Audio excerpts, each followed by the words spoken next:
So we should start with some introductions. I'm Peter Williams. I'm the Curriculum Development Director.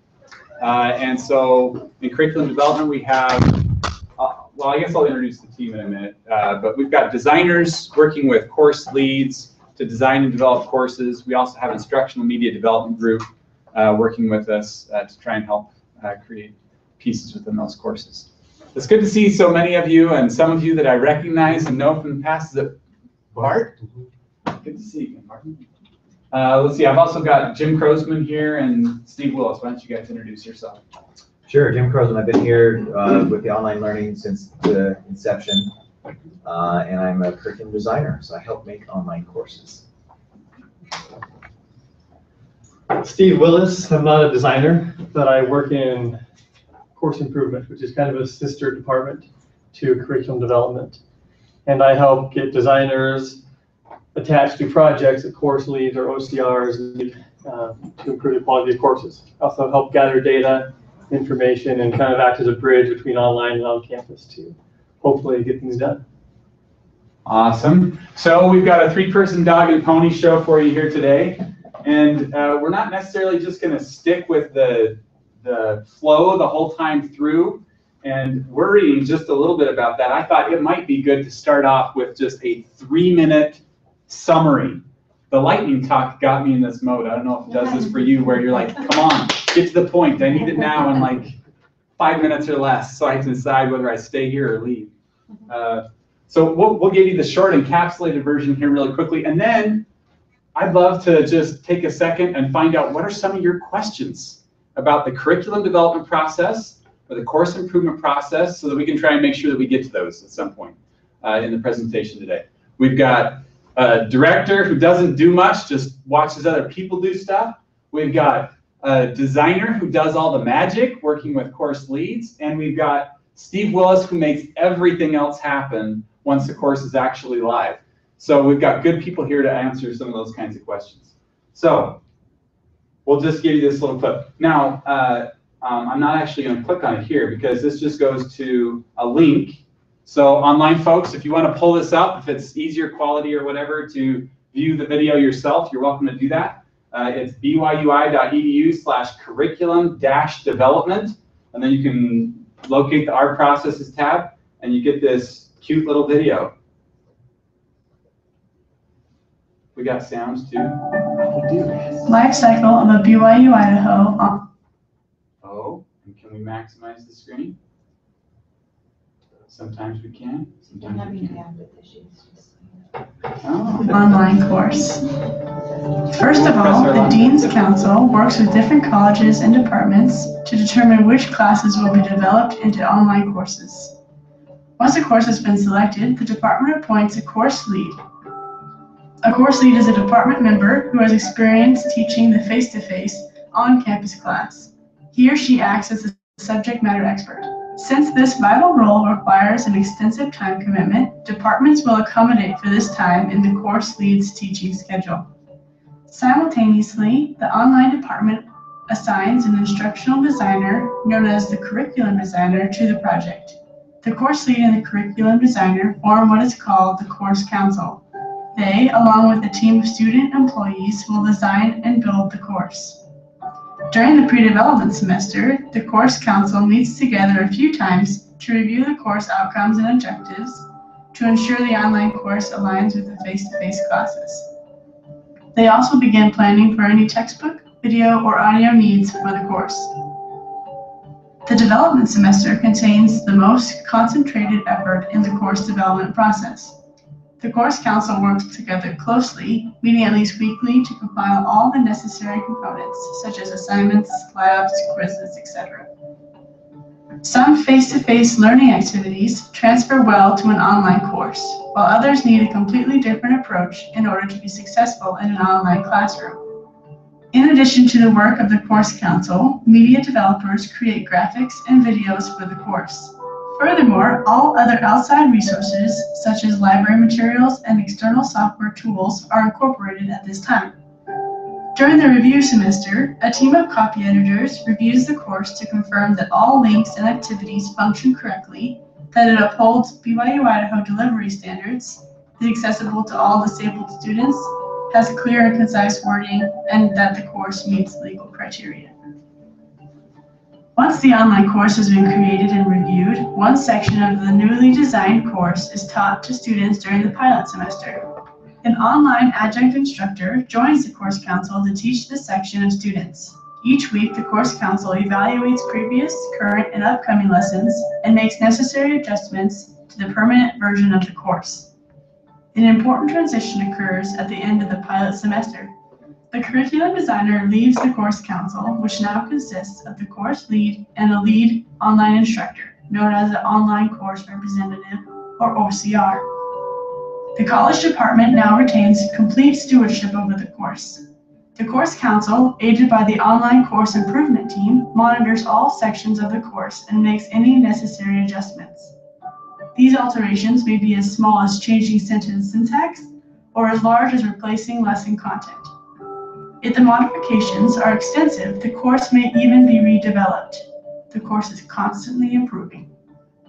If online courses are designed correctly, multiple sections can be offered. There are several courses containing over 100 sections of enrollment. This massive development effort by faculty, designers, and student workers continues to bless the lives of students throughout the world.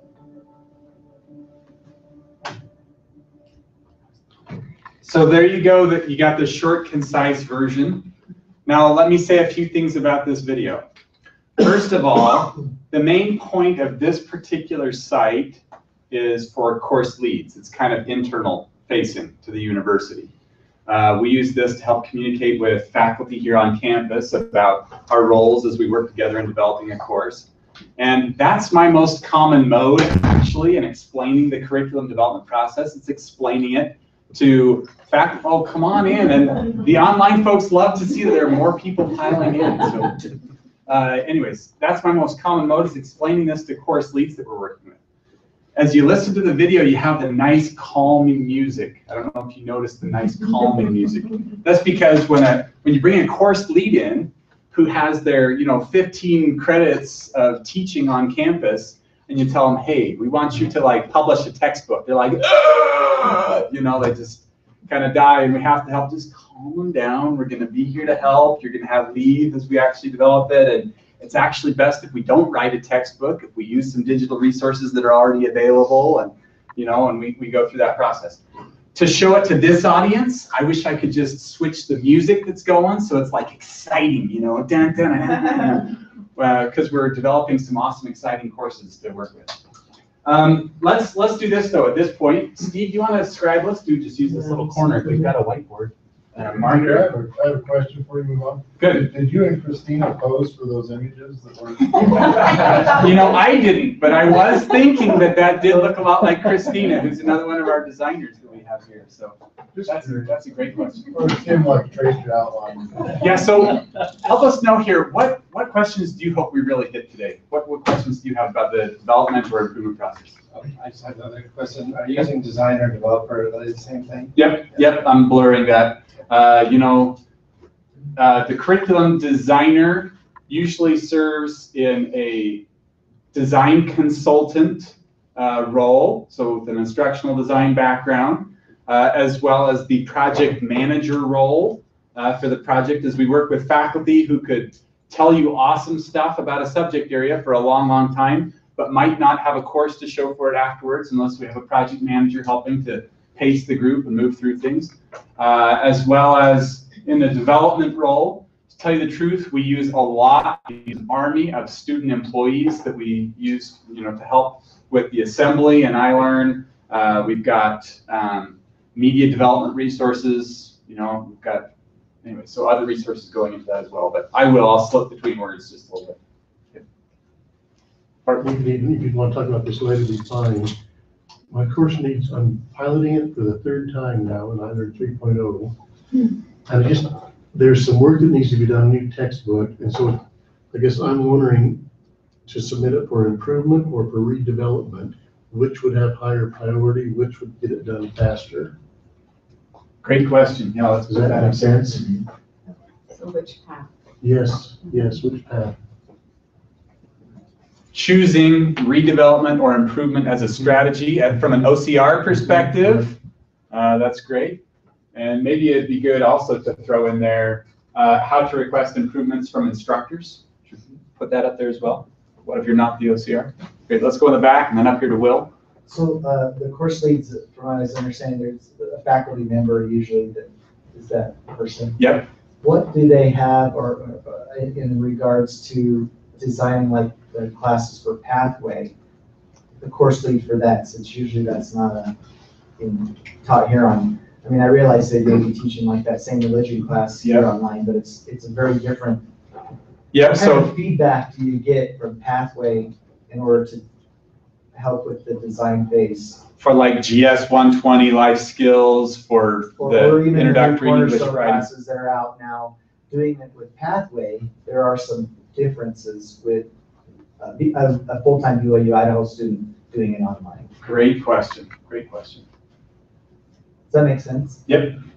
How do we get pathway specific input and feedback into our courses, starting with that academic start, but what about after that as well, into the other courses? Well, and particularly since pathway is going to be such your big growth, you're going to have a lot more students as the years go by with pathway. We try really hard to get it to where they took like the discussion boards out for the online classes for pathway because they're already doing the gathering. But now we're hearing, and they started to go out with the 2.0 or whatever, but now we're hearing iLearn 3, they're throwing them back on. So where is that input? Like a faculty member here that's doing the religion classes would say, hey, yeah, discussion boards are great for everyone that's just doing it online, but that doesn't apply for pathway. So you see what I'm saying? With such a big group, who is your course lead that's getting that feedback? Great question.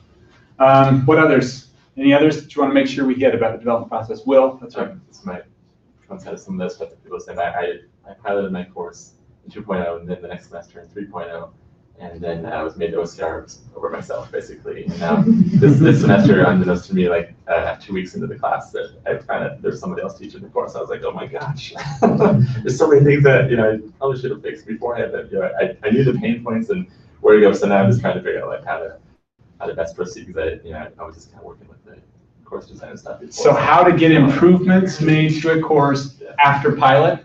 Is that a good summary of the idea? Yeah, just in general, just making improvements to the course. That's the way to do it. Let's see, we have one back here and then up here.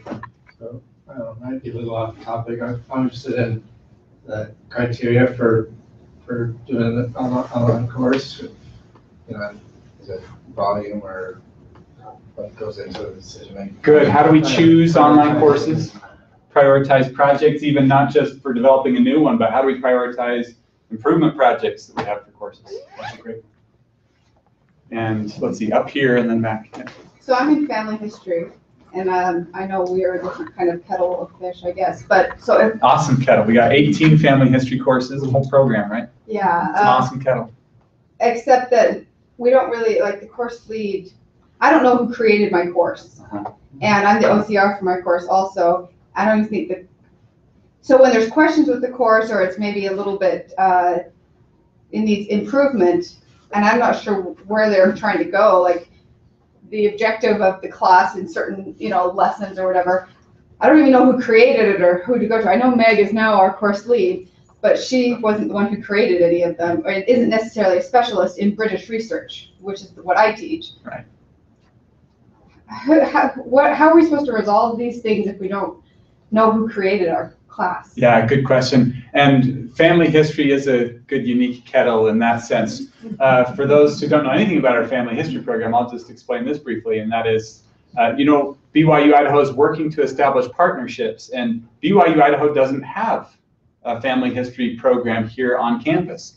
And so we've partnered with Family Search to develop these courses and offer this program. And so anyways, this is an interesting situation where we're trying to figure out how do we have course leads and ongoing representation when actually we don't have professors here on campus who regularly teach it or the experts at it. Yeah, that's what you say, because Meg knows a lot, but she's not an expert in my class. Yeah. So yep. Who's the... Great questions. We might chat a little bit more about that one offline afterwards. Let's take one more and then we'll... I'm really glad she went first because Are you in family history too? No. Though it is fun. I want to pitch a course, but there's no expertise on campus in that area. Though in industry, it's definitely a high need, and I'm not even certain which department it would fit in. So what information would I need? I helped Johns Hopkins develop very similar course, and who do I need to give that information to? So I can give a lot of detail or not a lot, but I. Great question. So how do we propose a topic for a course if the course hasn't been developed? Yeah. Whether it exists here on campus or not? Yeah. How do we start that process? Great question. I have that Okay. same one too. Okay, good. Well, let's do this. I showed my black screen there for a while because I was worried that I was going to get hypnotized up here and you wouldn't even know with the lights shining. Let's speed through just a couple of things because it might help with some of the structure on this. And then let's make sure we do get to the selection. Let's breeze through really quickly a couple of things. First of all, we have courses that kind of go through two different stages. You can oversimplify it this way at least. And that is we have courses that are in new or redevelopment phase. This is our 4th semester process. We can dig into that a little bit. And then we also have courses that are in continuous improvement. After your course pilots, you kind of go into this mode, okay? If your course is being redeveloped, you're in this mode, right? And we handle things a little bit differently when we're in those different situations. So we'll walk through that just a little bit. But first, what I thought might be good is to go through just a little bit this development process. And we'll just highlight a few that, what time do we have to go till? So we can pace ourselves a little bit. So 12:30. Let's do this. How about Jim and I will dog and pony back and forth a little bit for like 5 minutes. We'll flip through and just, I'll mention what we're doing, and then Jim will show you this is how it's done, and here are some of the problems that come up doing this. One of the reasons we wanted to do this is because I'm the director who says this is how everything really ought to be done, and then Jim's the designer who says, well, actually, when we're working with real live people, we're arm wrestling and stuff, and things don't always go so smoothly as things. So we want you to hear the good and the bad and the ugly. Okay? That's all out on the table. Me the ugly then? I don't know. I'm not liking that. Let's see. We'll do the good and bad, and Steve will do the beautiful. But then I'd love to get to, after that 5 minutes, give Steve some time to give you some bones on the continuous improvement phase and how we go about that. I think that'll get at some of the questions about how do we prioritize, how do we submit a project and start getting that done, those sorts of questions. So watch for those in there. And then we'll spend our last 5 minutes or so trying to do some cleanup and see what questions we missed that we can get to. So in the development process, I said 4 semester, and it most commonly is 4 semesters. This phase is like we're trying to help get the course lead warmed up and ready so we can hit the ground running when they have lots of time and resources all gathered around a course lead to develop. We're double tripling the time that the course lead has got, and the course lead's got 9 to 12 hours a week to spend on this project. So anyways, we've got lots of resources all collected together, want to hit the ground running in that. At this phase though, in preparation, real light on the committees or on the faculty side, but this is where we're selecting courses and getting ready for a kickoff meeting. How do courses get selected? We have an online development council that consists of an associate dean from each of the colleges, as well as the dean of online programs and his associate dean. I know a lot of deans, huh? Okay, but his associate dean also came out of the business department and is awesome with market analysis, pathway question, and how do we connect stuff or whatever. First of all, we want to be pulling from the market what they, we want the market to be pulling from us what the market really needs. And it goes along with like the Give Me 5 marketing, advising for students and how we do that. But we're trying to find out which programs would be most beneficial for students in different regions. Let's look back now and see, well, what resources do we have to pull together that kind of a degree? And then we try and prioritize it by the demand and things for new courses. For redevelopments, sometimes it's a question of, how bad a shape is it in? How are we doing? Let's look at the course evaluations. Let's look at the performance scores and everything. Let's also look at how many students are in this program and in this course. So those are some of the things that we use to help prioritize. We have a kickoff meeting that shows the calm you down video, and then we explain a little bit about the process there. So we work through an analysis process, introduce them to some of the resources that we have, including library and media resources, and we produce outcomes and architecture. Jim, you want to chat about this, or do you want to talk about the course map? What should be most useful? Sure, just really quick, outcomes architecture. We try. Come over here so that the online folks can see your smiling. Oh, that's not what so we try and get the outcomes to match what we have here on campus, unless it's a FGen course, then it's different. So that's our touching point. It's a course. And now how we deliver that course, online, face-to-face, doesn't matter. They've got to have the same outcomes. And so that's one of the big goals during that opening, that pre-development semester, is make sure those outcomes are the same. We usually don't have too many problems with that. We also try and get our faculty members to work with us to talk about, okay, how are we going to get generally people to prepare? What are some good teach one another strategies, which we look at, ponder, improve, and then we just try and get a few, 3 or 4 words for each week, just as a bare bones outline. It's really hard to go from teaching face-to-face and thinking of days to now thinking of, okay, smear that into a week. So that's our biggest goals, I think, during this pre-development semester. Okay, stay up here because we'll go back and forth.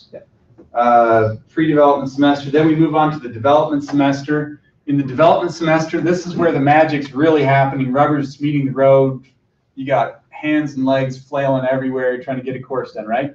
So we start, though, with this course map, which takes this and expands it into greater detail, trying to get, you guys have seen course maps. I got to remember who I'm talking with here. See, course leads, when they're coming in, a lot of times they haven't seen an online course before, and we go through that. We put together a shell. One strategy thing I'll explain here is, boy, if we can produce a whole lesson, like a prototype lesson, and get some review and feedback on that prototype lesson before we go through the rest of the development process, that's so helpful, and we can create a critique on the patterns that we're going to be replicating throughout the course.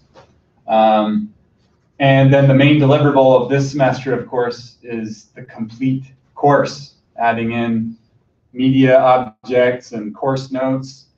I'd love to hear, if we have time to at the end, what you guys think of the course notes that you see and how those are doing, if they're helpful and stuff. But Jim, tell us a little bit about what can go bump in the night here and how that happens. Right, there's a bunch of things. First of all, it's great to work with faculty. It's great to have a committee working on these courses with us. Now we have 14 weeks to build courses, and that's contingent upon the faculty member here on campus getting a leave, a 3-hour leave to work with us. That's why we're confined to those 14 weeks. They get 1 semester off from 1 course to come work with us.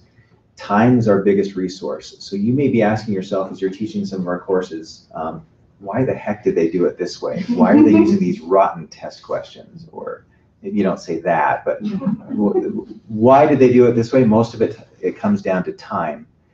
14 weeks to put things together. So we can create new content sometimes, but not a whole lot. We have a videographer, a graphic designer, most of the time. So we can do some videos and some graphics. And this isn't an excuse session, an apology section, but that's reality. We have so much time, and then we have to have the course built. We also have different ideas. First of all, sometimes we get faculty members who are assigned to work on these courses who think online is low quality. And so we have to work with people on that, showing most of it comes down to data. The data shows that online courses are statistically the same as far as learning outcomes as face-to-face courses. So I would say time is our biggest ally and enemy. It's good to have the 14 weeks. That makes us get it done, but we got to get it done in 14 weeks. Awesome. So let's see. Just flipping through some of these. This probably would have been a more appropriate slide to throw up here, Jim, while you were talking, right? That's great. This I is a good one, throw sure. stuff up. Yeah. That's better than throwing up stuff. Okay. So, yeah, negotiating solutions, like Jim was talking about. It's tricky. You gotta negotiate things. So, let's see. Lesson notes, producing those. Those are becoming, I think, a little bit more templatized and standardized over time. We're working on some things to improve there. And review semester. Let's give you the whirlwind on the, the review semester. So after we produce a course, negotiating those ideas and slowly putting more and more meat on them, we send a course in to review. The idea here is we have some standards of what we hope every course has every time. I could show those to you. We could go through them in more detail. You can certainly find them from our site.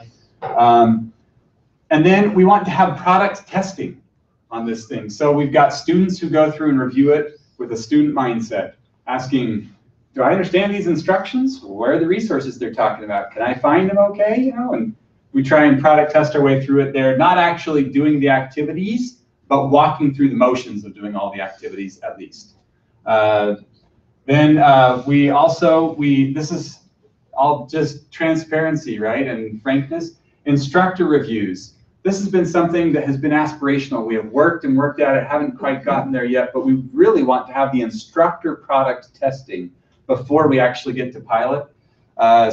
We've had this sometimes here and there, but we've wrestled over, is that the pilot instructor who does that? Or is that like an instructor trainer kind of person who's done a lot of online courses, facilitator who can pick out and go, that activity right there, your instructor's gonna die trying to facilitate that thing, you know? Anyway, so we're actually doing that in fall with our developments. We've already picked out the courses we're doing it with. We're gonna have the instructor involved much more in that review phase and in the brainstorming phase back in here on like a development contract to do a couple things, yeah. Will that be a brand new instructor or a seasoned instructor? That's what we've wrestled with. We think we're going with the seasoned, but we're trying to get seasoned in the discipline family, at least, you know, to try and get the best of both worlds. Then we check all of our important cross T, dot I, legal, logistical kind of stuff. So then we pilot. How many have been through pilot before? So most everybody's been through pilot. I'm not going to talk too much about that. We've got some roles and responsibilities that we go through in pilot. The main idea being, how's this working? We had an idea of how it would work. How is it working? How are the times? Are the times about right on instructor load, student load? Is this really hitting the outcomes of students? Do they understand the exercises and the activities? Try and address those kinds of questions. Let's give Steve his promised 5 minutes to whirl through some of that stuff, and then we'll do a cleanup on our questions and see where we're at.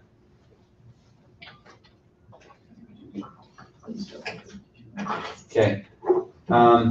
I guess let me give this one last bit of segue as we're getting Steve up here. So as we move into this course improvement realm, it's so much about counseling within your course council. So if you're the instructor, talking with your OCR, if you're the OCR, making sure you're talking with your course lead somehow and figuring out what improvements and fixes to sort of batch up and put together. My time remaining, I think what I wanted to show is probably this. We've never been in a better position at the university of gathering data. It's been difficult in the past, and sometimes we've gathered it and didn't know what to do with it, or didn't have a mechanism to, oh, too close to the camera. Fine, we got a fisheye here. We didn't know what to do with it all the time. So we gather all these metrics and this data, but then what do? There hasn't been the technology, the tools, the LMS limitations, things that just held us back from really using it powerfully. These are just some of the sources that I listen to when I want to know about a course. There's R&D, which is a team on my department. They're always looking at how do other universities solve these problems? What are the options out there? What are the crazy mad scientist ideas that we could try to push the boundaries on online learning? There's evaluation and review, which we've talked a bit about. There's instruction and operations departments, those who hired you and provide the training for you. They have all kinds of information from your surveys. The support center, this is the main filter for BYU-Idaho. Students, instructors call all the time for a variety of things that gets to us. Live course reviews is where we might take 10 or 15 courses every semester, and we'll do a deep dive into those courses. We'll have the review team go through it again. Maybe it was built 5 years ago. Has anything crept into the course that's making it deviate from the outcomes that it should have? Is it still a clean course as far as copyright, as far as grammar, spelling, all those things? Is it still relevant? Is the content outdated? The designers that help in these reviews typically call and interview some of the instructors to see just how is it going, how does it feel? And obviously you're familiar with tickets. Submitting tickets goes straight to the maintenance team, but we also gather information on that. We process hundreds and sometimes thousands of tickets every semester across the portfolio. And so we have, I mean, this is just a handful of the sources we're listening to right now. And as they come in, I mean, we might have ticket data where a student says, this is, a problem in the course, their instructor submits it. And we can cross-check that. How long has this been a problem? Are the instructors talking about this being a problem? Do we need to kick off a project to update the content? Do we need to check into something? Every semester we'll have random emails, that a student will email President Gilbert directly. Those are the fun ones to get. This course has this problem, and I want it fixed right now. And so that'll come down to us. And so we can check, we can kind of triangulate, is this real? Is this a real problem, or is this just a student who's unhappy with maybe their specific circumstance? But based on the information we can gather, we don't have outlets that we can provide solutions for. Well, these are some of the things just as examples. Some of the metrics we are able to see across time. These are some of the things we look at. Some of them are actionable, some are age, but even age, knowing that our age of a student is going up in this particular course, does that determine how we design it? Does that determine how we build it, what the interaction is like? And it compares course with their department and all of online. So the departments can see, and the course leads and the OCRs, how is our course doing? Are we on track? These are the comments from students we look at for improvement. At the end of the course, the end of course survey, what could be done to improve this course? Nothing, it is well shaped. Never thought of a course as having a shape. I'm not sure what shape that is, but just some of the data, we are now able to process this. And what we can do with it, one option is a triage project. We have designers on hand to handle emergencies, things that need done in the moment because students are suffering. Students are unable to progress in the course. And so we can kick it to a designer and say, please work with the course lead or the OCR and make sure this is fixed in the current semester. With our new publisher model, it's a little harder to get things done in the moment because the reference course is no longer tied to the sections. And usually you fix it in your own section now if it's an emergency. And if not, it gets fixed in the reference, and the next semester you'll see that improvement, that change. But if it's something important and the student team can't fix it through ticketing, we have designers on hand in the moment. We have kind of a slush fund of time that we can use for emergencies like that. Or it might be an improvement project, textbook updates, redevelopments. There was a question about, do I have it redeveloped or do I have it improved? I'm not sure who what. Number 2, or maybe the first one. Always give me a call if you're not sure, how your course is doing. I can help provide you with the data. I can help get you in touch with a designer who will help sit down with you and the course lead, look at the vision of the course. Where are we now? Where do we need to go? How far off are we? Do we need to propose this for a redevelopment, or do we just need to have a few targeted things done to the course, kind of give it a facelift and freshen it up? And those are always planned in advance. Right now we're planning projects for the fall. And then the maintenance team, which you're very familiar with, submitting tickets and getting things done that way. So if we can come back to the list here and see which ones we still have. Does pathway-specific feedback influence course design? This is a fascinating question. Steve Adams, I know in the back, is interested in that. We're actually working on something right now. We're investigating. For those who don't know, we have around 300 courses that are different, distinct courses.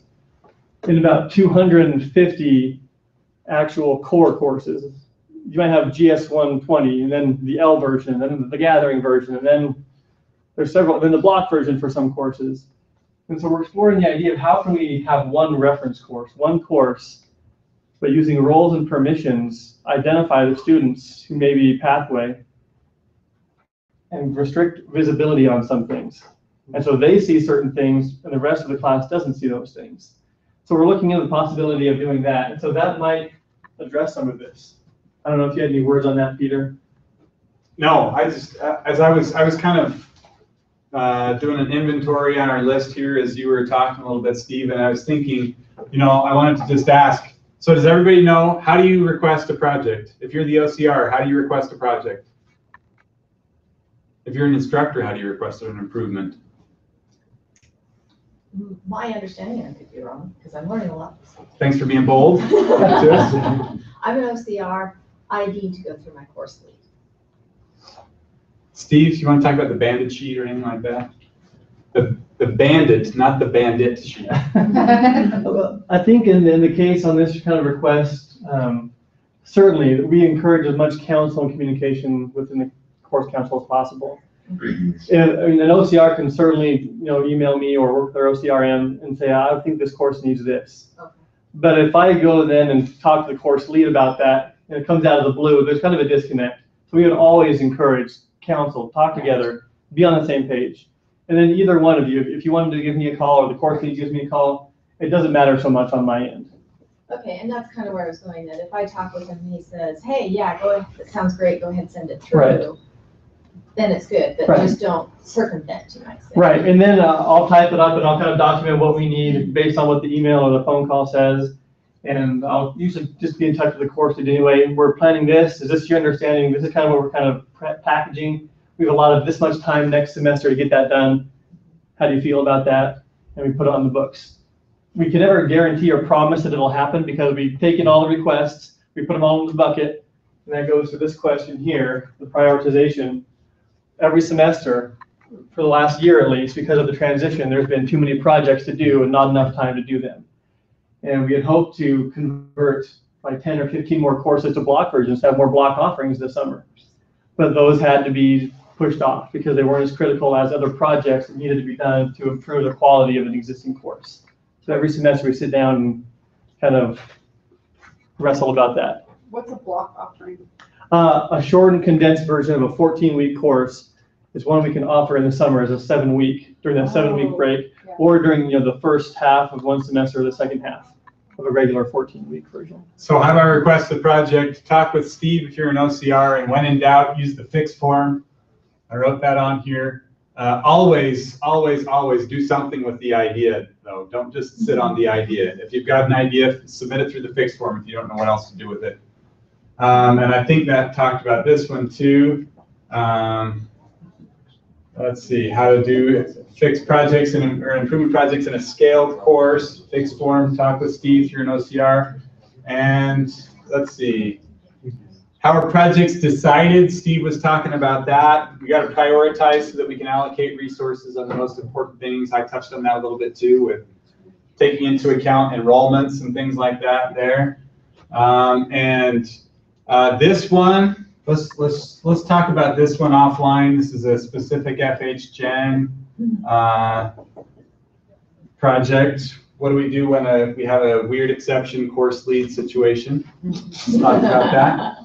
Okay, but for everybody else, how do I want to find out who the course lead is? Obviously, you've got your directory. You can look up in the directory, make sure you know who your course lead is if you're an OCR. How to propose new course offerings. On this one, I think, when in doubt, submit something to the fixed form because we'll find something to do with whatever question you've got. But this one, probably the best way to propose a new course offering might just be through your TGL, actually, passing that on up the line, because it might have to do with the program or whatever. Eventually, that sort of thing probably ought to make its way to Dean of Online Programs. Remember, I talked about how we'd really love to have a strategy where the market is pulling from us what is most important to the market.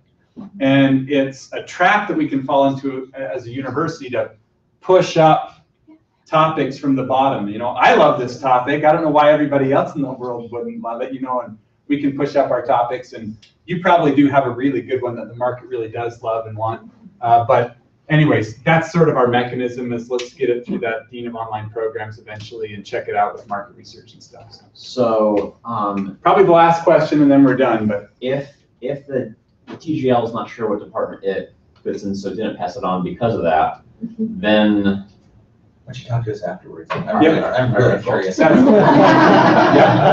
let's do that one after. Okay, and just an overarching thing, the one thing I wanted to really just emphasize is give us the data. Never feel scared to check in, either through your OCRMs, your OCRs, or TGLs, and whoever it is. The communication now, the channels are open, the outlets are there. We have all of this data that we can now make actionable. So never feel afraid. The surveys you take, maybe online instructors maybe hate doing surveys every week or every 2 or 3 weeks, whenever you do those. Those actually are read. The student comments, students might hate surveys, but we look at those. We pull those, they're kind of funny sometimes. But sometimes they trigger something that's actually a real problem in a course. And they think they're just filling it out, blah, blah, blah, submit. But we do look at those, and they are important. So any bit of feedback that you can provide is fantastic. It might not always go somewhere, but it might. And it might improve student experience for years to come. So please always provide as much feedback as you feel is necessary. There you have it, the good, the bad, the beautiful. Feel free to come up afterwards if you've got more questions. Thanks. Thank you.